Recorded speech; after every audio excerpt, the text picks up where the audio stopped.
जय श्री कृष्ण चैतन्य प्रभु नित्यानंदा श्री अद्वैत गदाधर शिवासारि गौर भक्त वृंदा।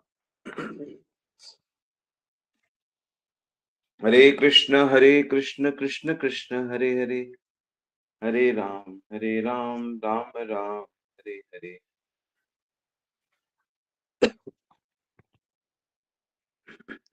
हरे कृष्णा।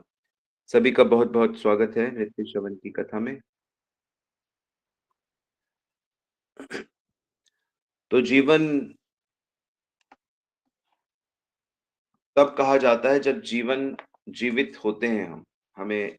हम किसी न किसी शरीर में होते हैं, चेतना होती है और हम उसको जीवन कहते हैं। लेकिन हम माया में रहते हैं, माया के द्वारा ये सृष्टि की गई है। ये जो बात है ये है हम लोगों ने हमारे वैज्ञानिकों ने, हमारे शिक्षकों ने हमें नहीं सिखाई कि हम जीवन तो जी रहे हैं, लेकिन हम लोग माया के प्रभाव में जीवन जी रहे हैं। तो जब माया का ही नहीं पता,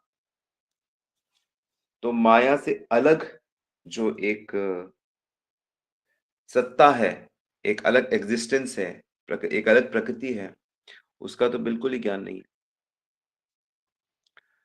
जब भी आप भगवत गीता ठीक से पढ़ोगे, गंभीर हो जाओगे कि चलो हम जानते हैं कि क्या चीज क्या है, ज्ञान क्या है।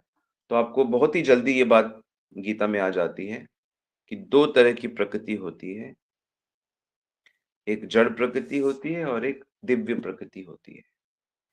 जड़ प्रकृति में जो लोग जड़ प्रकृति को चुन लेते हैं, उनको बार बार मरना पड़ता है, बार बार पैदा होना पड़ता है।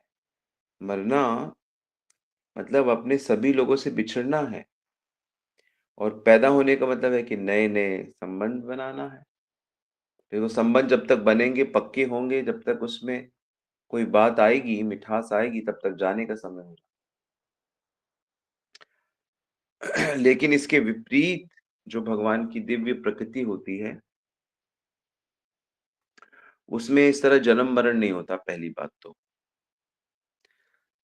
तो जिनके साथ आप रहते हो, वो सदा आप उनके साथ रहते हो, और जिनके साथ आप रहते हो, उनके साथ आप झगड़ा करके नहीं रह सकते।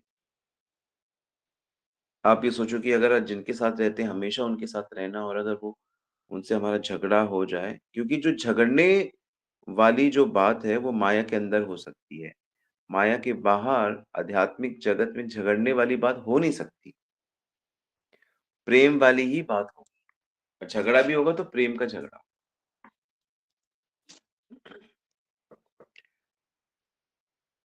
तो इसी को लेकर जीवन को देखना चाहिए। यही जीवन का लक्ष्य है। जीवन से तत्व जिज्ञासा, अर्थ है शशकर। बेकार के काम के लिए नहीं जीवन जीना। कुछ भी करना है, उसको भगवत प्राप्ति के लिए यूज करना है।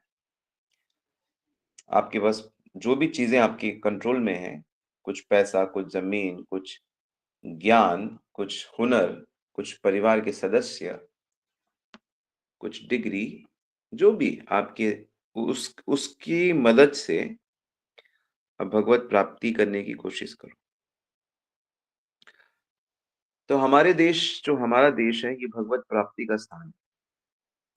मतलब अभी तक तो यही था। इसमें जो ज़्यादा बातें हैं, वो भगवत प्राप्ति की ही हैं। तभी आपको यहाँ बड़े-बड़े मंदिर ही दिखेंगे।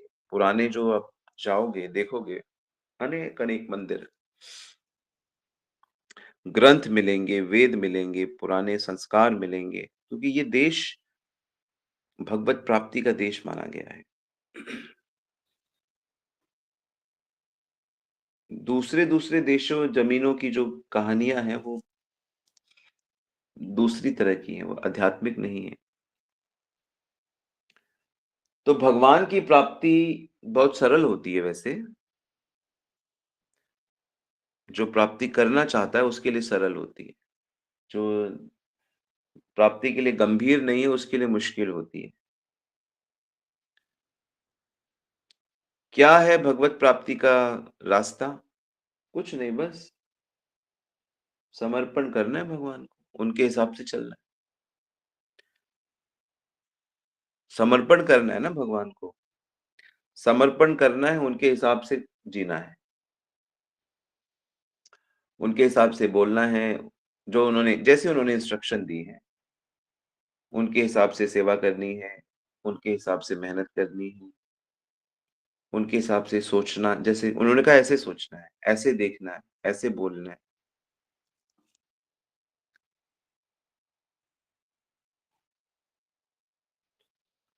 तो भगवत प्राप्ति हो जाएगी। तो मूलतः वो यही बात कह रहे हैं कि मेरे हिसाब से मतलब मेरे में मन बुद्धि लगा के, मयि अर्पिता मनोबुद्धि तस्मात्, अर्जुन से बात कर रहे हैं, इसलिए कहते हैं युद्धस्व भारत, अर्जुन युद्ध करो परंतु मेरे से मन लगा के। तो अगर आपसे बात कर रहे होते और मान लो आप कोई गृहिणी हो, तो आपसे कहते कि देखो, मान लो आपका नाम दिव्या है, मान लो दिव्या, मेरे में मन बुद्धि लगा के कुकिंग करो। मान लो आपके पति, मान लो उनका नाम गोविंद है, तो वो कहेंगे कि गोविंद, मेरे में मन बुद्धि लगा के परिवार का पालन पोषण करो, या नौकरी करो, या बिजनेस करो, मुझे भूल के मत करो। मैं दिखाई नहीं दे रहा हूँ, तो कोई एक निशान बना दो मुझे देखने के लिए, ये निशान देख के मेरी याद आ जाए, कोई चिन्ह बना दो। अरे चिन्ह नहीं बनाते तो साक्षात मेरी मूर्ति बना दो, उसमें मैं आ जाऊंगा विग्रह रूप से। गुरुजी बना लो, गुरुजी के रूप में मैं आ जाऊंगा। मेरा संकीर्तन करो, जो भी भक्ति के अंगों को करोगे उसी रूप में मैं आ जाऊंगा। मेरे को प्राप्त करना सबके लिए, मैं सबके लिए उपलब्ध हूँ। मुझे प्राप्त करने के लिए कोई डिग्री नहीं चाहिए कि भाई इस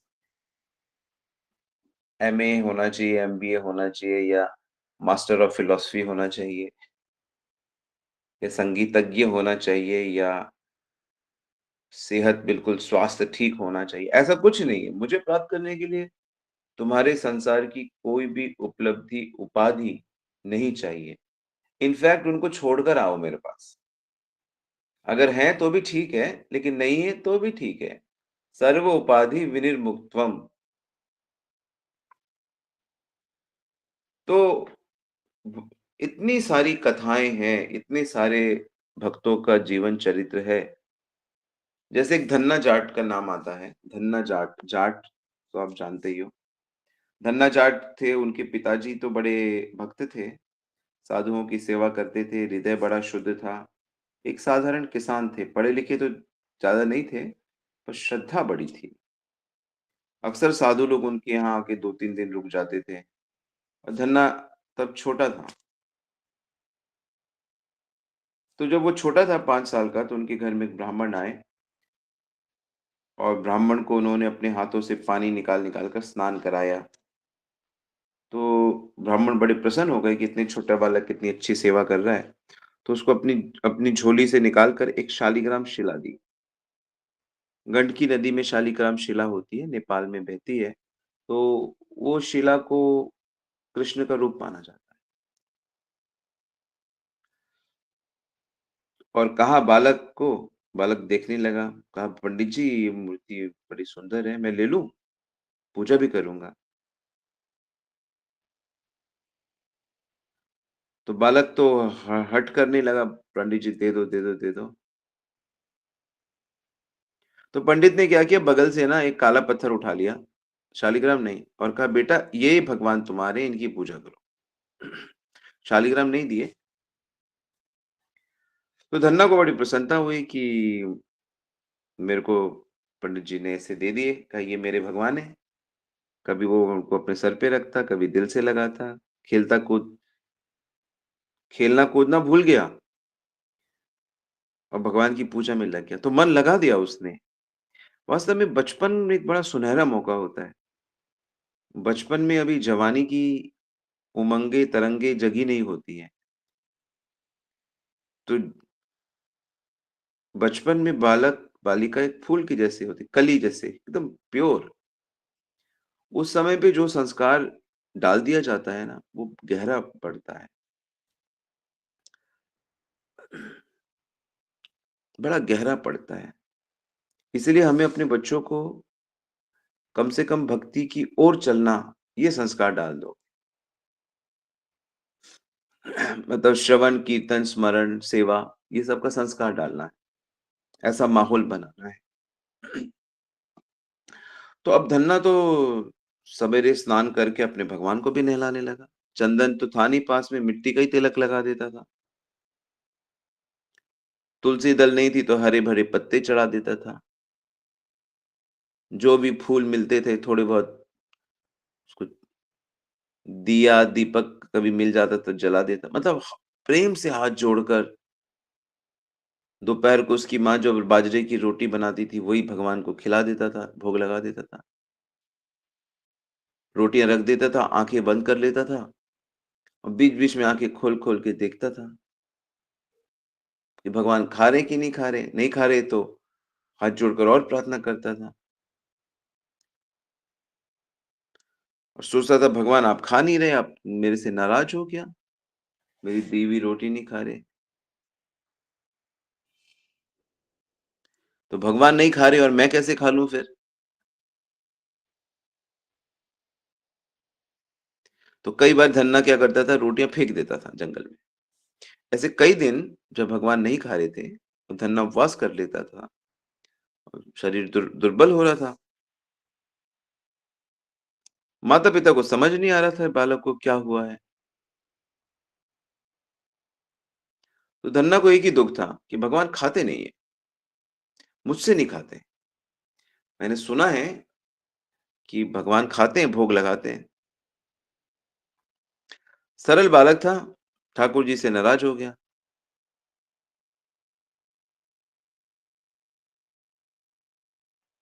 तो एक दिन जब धन्ना ने फिर से भगवान के सामने भोग लगा रखा, तो भगवान से रहा नहीं गया और भगवान कृष्णा प्रकट हो गए। ऐसा है वो बहुत कम करते हैं, लेकिन करते हैं, जब उनका मन होता है। अब इसमें तो हम कुछ कह नहीं सकते उनका कब कब किससे किसकी भावना, किसकी भक्ति से वो रीझ जाते हैं। लेकिन भक्त भी ऐसा होता है कि भक्त निरंतर करता रहता है। नाराज़ होता है भगवान से लेकिन वो सेवा नहीं छोड़ता भक्त।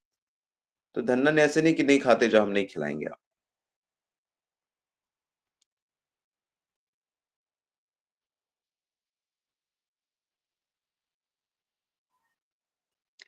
तो जब भगवान प्रकट हो गए और खाने लगे रोटियाँ, तो जब वो भगवान खाने लगे तो उसने हाथ पकड़ लिया। बोला इतने दिन क्यों नहीं आए तुम? मुझे भूखा मार रहे हो और आज आए भी तो सारी रोटी खा रहे हो। मैं आज क्यों भूखा मरूँ? मुझे थोड़ा तो मिलना चाहिए। शाम को उसकी माँ खिला देती थी उसको, पर दोपहर को नहीं खाता था भोग वाली। तो बची रोटी भगवान ने धन्ना को दे दी। जैसे सुदामा के चावल, विदुर जी के साग, विदुर पत्नी के केले के छिलके,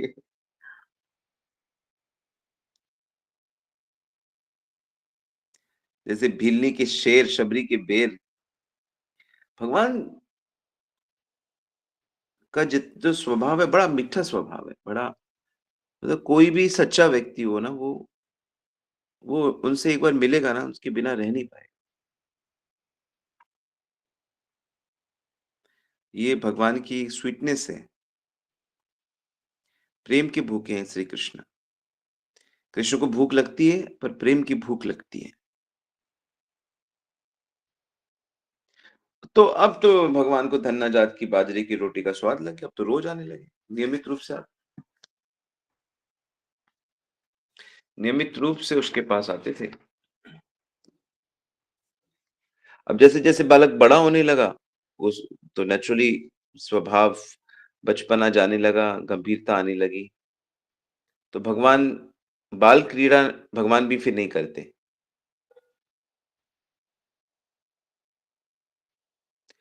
तो भगवान ने कहा कि देखो धन्ना, मेरी भक्ति करना है तो दीक्षा लेना पड़ेगा। तो रामानंद जी काशी में जो महापुरुष थे, उनको पास भगवान ने उनको भेजा और कहा दीक्षा लेके आओ। गुरुदेव की आज्ञा लेके आओ। और धन्ना का हृदय इतना शुद्ध हो गया था कि वो धीरे-धीरे सब में सबके भीतर भगवान का दर्शन करने लगा। वो सदा भगवान के आनंद में डूबा रहता था। देखिए, ऐसा हो जाता है। भक्ति करते-करते जब भक्ति के सारी अंग जब हृदय में प्रकट होने लगते हैं, सर्वत्र आनंद की सरोवर बन जाता है। तो हमेशा भगवान की याद में मग्न रहना, ऐसे हो जाता है। तो एक दिन उनके पिताजी ने खेत में बोने के लिए कुछ गेहूँ दिया और रास्ते में कुछ संत मिल गए। संतों ने भिक्षा माँगी तो धन्ना ने उनके भीतर भी अपने भगवान को देख लिया और उनको वहाँ दे दिया सब कुछ।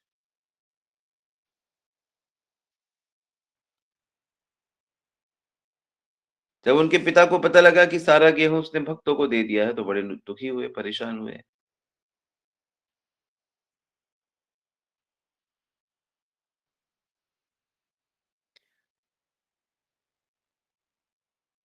नहीं तो सॉरी, धन्ना को ऐसा लगा कि मेरे पिताजी को जब पता लगेगा तो मैं बहुत दुखी हो जाएँगे। इसलिए धन्ना ने क्या किया, पिता के डर से ना खेत में ऐसे ही हल जोत दिया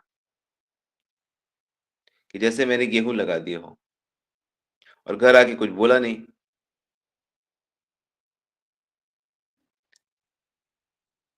लेकिन मज़े की बात ये है कि कोई गेहूँ का खेत बीज नहीं लगाने पे भी फसल बहुत बढ़िया होगी। निकल आ गए, सब कुछ आ गया। भक्त का मान तो भगवान रखेंगे।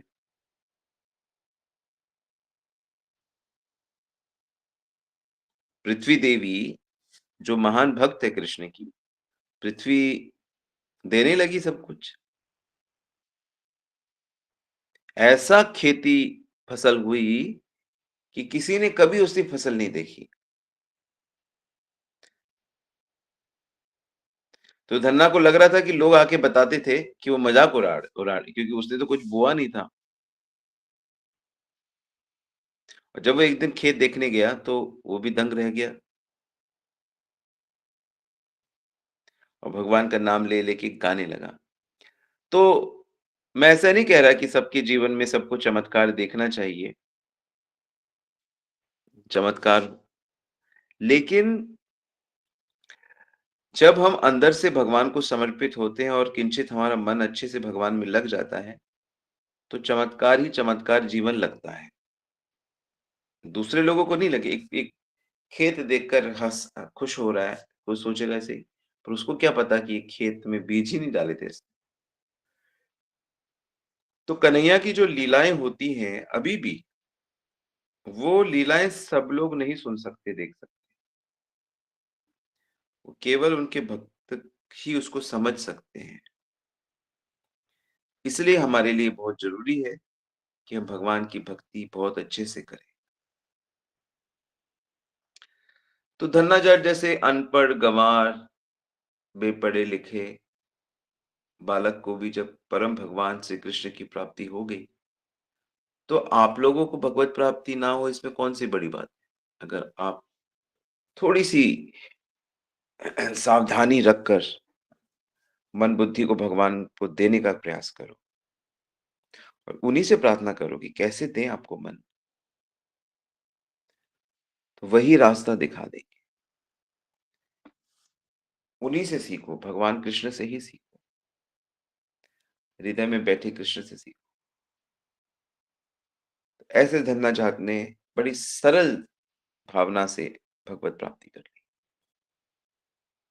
ओके, सो मन किया था कि आज एक वैष्णव का गुणगान किया जाए, मुँह सूख गया था बहुत दिनों से। वैष्णव का गुणगान करने से मुख में ताज़गी आ जाती है, मन में ताज़गी आ जाती है।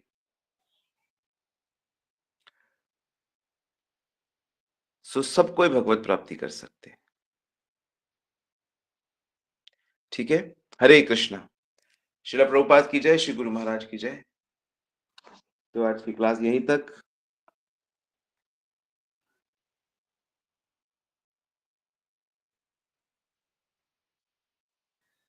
तो हम आज कोई क्वेश्चन नहीं लेंगे, हम यहीं रुकते हैं आज, ठीक है?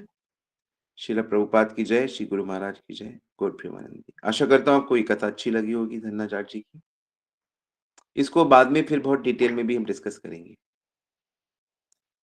हरे कृष्णा।